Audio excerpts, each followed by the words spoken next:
What's up, everybody? It's Kavon with Functional Fitness VA, and today we're doing all sorts of wrist thingies with a kettlebell, eventually.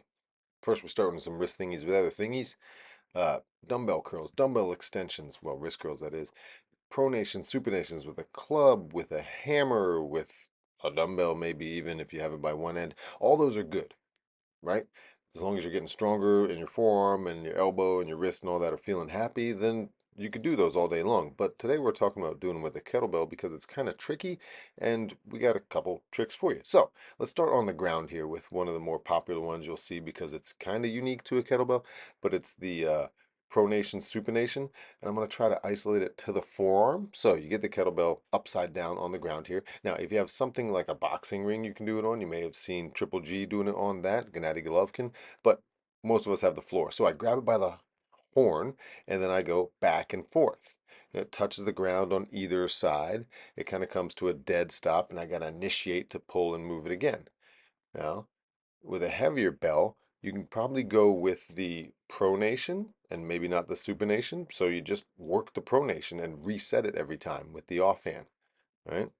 Reset it back over, tighten, dig your elbow into the ground, and turn that sucker over. So those are two ways to do it. You can go back and forth with a lighter bell, pronation, supination, or you can just go with the pronation if it's a heavier bell.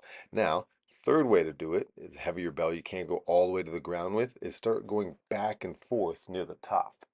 I'm working almost to where it's going to fall, and this could take some time playing back and forth with it to find where the hard parts are so I can do both sides of the range of motion with a heavier weight, maybe just not all the way down.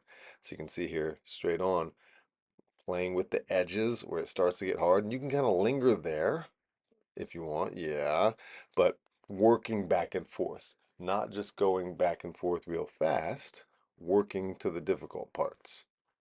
So that's another version you could do if you have a heavier bell and you want to work that range of motion.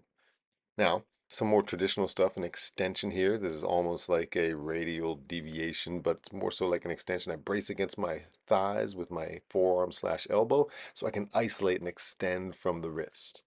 You could also do it standing up a little taller. You don't have to squat as much if your knees or your quads don't like it. This one looks even weirder, but it gets the job done also. Again, trying to isolate and focus on those extensor muscles of the wrist near the elbow. Now, flexion. That's the big one. That's a strong one for everyone, and it helps keep the elbow happy when you're doing pull-ups and rows and whatnot. You can do the same position, down with forearms and knees on your thighs. Flip the kettlebell handle down, so I'm cupping it and curling there. It doesn't work as well if you try to grip it by the handle. It just kind of makes it too weird. Now, single bell, you could also do some of those curls. Brace against, almost like you're doing a concentration curl, kind of against the inner thigh, kind of against the top of your thigh.